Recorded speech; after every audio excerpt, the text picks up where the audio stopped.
No condomínio Jardins Mangueiral, moradores reclamam da falta de infraestrutura.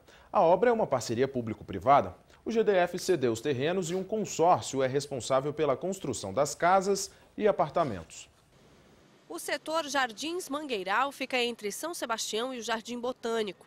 Começou a ser construído em 2009 e, ao fim das obras, terá 8.000 casas e apartamentos. O GDF cedeu os terrenos para que os preços ficassem mais acessíveis, já que a região faz parte de um programa de habitação do governo. Os primeiros imóveis foram concluídos em agosto de 2010. No ano passado, o Ministério Público do DF recomendou a suspensão das entregas por suspeita de irregularidade no cadastro de habilitação. Um novo cadastro foi criado pela SEDAB com mais de 330 mil inscrições. Até agora, 4.330 pessoas foram habilitadas. Mas para comprar o imóvel, o financiamento também precisa ser aprovado. Pouco mais de 1.000 moradores receberam as chaves. Mas para alguns moradores, a casa nova ainda é um problema. Por se tratar de uma parceria público-privada, a responsabilidade de garantir infraestrutura é do consórcio que realiza a obra. Os moradores reclamam que as redes de água e esgoto não chegam até algumas casas. Em outras, o problema seria na rede elétrica, que não foi feita como deveria e compromete o abastecimento. Nós viemos até o condomínio para conversar com esses moradores e mostrar os problemas, mas fomos barrados na portaria. Os vigilantes disseram que a imprensa está proibida de entrar. O problema de energia elétrica existe porque os cabos usados não chegam até a rede da SEB, segundo a companhia. Para fazer a ligação dos ramais de energia, a SEB precisa que eles sejam substituídos pelo consórcio que administra o condomínio. Já a CAESB também aguarda a regularização nas redes feitas até agora para realizar uma vistoria e normalizar o serviço. O prazo para isso é de 10 dias. O consórcio que administra o condomínio Jardins Mangueiral informou que os sistemas de abastecimento de água e de energia elétrica foram aprovados pela CAESB e pela SEB e que os problemas apresentados são pontuais e que estão sendo resolvidos. Bem, para conversar com a gente sobre os direitos de quem compra um imóvel, Bom Dia recebe aqui no estúdio o advogado Luiz Felipe Coelho. Bom dia, Luiz Felipe. Muito obrigado pela presença. Bom dia. Na verdade, tanto quem recebe um imóvel de uma construtora normal, assim, digamos, em Águas Claras, quanto lá nessa parceria público-privada, às vezes tem muitos problemas, né? Esses problemas ocorrem normal. Hoje esses problemas são bem menores, porque nós temos basicamente uma relação de consumo que se estabelece entre as construtoras e esses compradores. E as construtoras, hoje, elas estão muito bem adaptadas às determinações do Código do Consumidor, porque elas sabem que essa relação com o consumidor privilegia, em razão do que a gente chama de hipossuficiência do consumidor, privilegia claramente os direitos do consumidor. Então elas procuram se resguardar para evitar problemas, porque sabem que, em havendo problema, elas serão naturalmente responsáveis pela recomposição desse imóvel àquele estado original, aquele estado que permita a sua utilização adequada. A gente tem umas imagens para mostrar de um apartamento em Águas Claras. Ele foi entregue e olha só o que acontece. Chove, a garagem fica completamente alagada.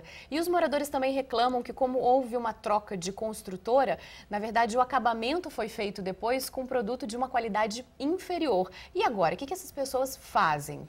Essas pessoas, elas primeiramente devem procurar essa própria construtora para tentar recompor esse imóvel ao estado de utilização adequado, porque esse vício da construção, ele implica na responsabilidade da construtora. A construtora, obrigatoriamente, ela tem um prazo de garantia de 5 anos após a entrega da obra para a manutenção, conservação e manter essa rigidez desse prédio, as condições de habitabilidade. Se isso não ocorrer, é claro que essa pessoa ou todos aqueles envolvidos, o condomínio e cada um dos proprietários desses imóveis, eles deverão buscar essa reparação no judiciário. Num caso como esse, a construtora tem a responsabilidade objetiva. Então, normalmente, ela sempre será responsável porque nós aplicaríamos o Código do Consumidor, que estabelece esse risco da atividade mercantil. Então, esse risco é objetivo e, para afastar essa responsabilidade, o que cabe à construtora? Demonstrar que ela não seria responsável. Então, ela teria que jogar essa culpa em terceiros, por exemplo, alguma atividade que não dela que proporcionou este alagamento. E isso geralmente acontece, né? Porque esses moradores acabam tendo muita dor de cabeça, processo processo na justiça demora? Eles demoram, mas num caso como esse, o mais importante é que seja feito, por exemplo, uma perícia, ainda de caráter unilateral. Os moradores deste prédio contratam um engenheiro especializado nessas atividades para demonstrar que essa responsabilidade é da construtora. Com essa responsabilidade rapidamente identificada, eles podem buscar uma antecipação de tutela, porque não é razoável que eles enfrentem todo dia essa situação de desconforto. No caso do Jardins Mangueiral, quem que os moradores devem processar? O governo ou a construtora? Eles reclamam também de taxas que estão sendo cobradas e que não deveriam. Como é que fica essa situação? Veja que o governo, ele entrou, me parece, pela reportagem, com os terrenos. Então, ele cedeu os terrenos para que esses imóveis fossem mais baratos para o consumidor, para aquele que viesse adquirir. Então, o risco da construção, o defeito da construção, não está na parceria do governo, mas na participação privada. Então, essa responsabilidade por eventual vício de construção, naturalmente é da construtora.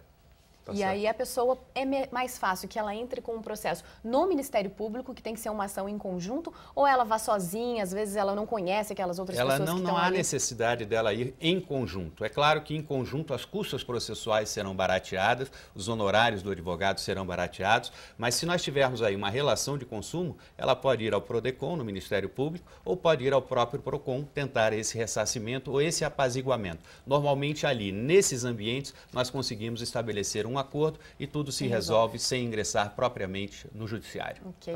Obrigada, Luiz Felipe. Bom dia. Obrigado, bom dia.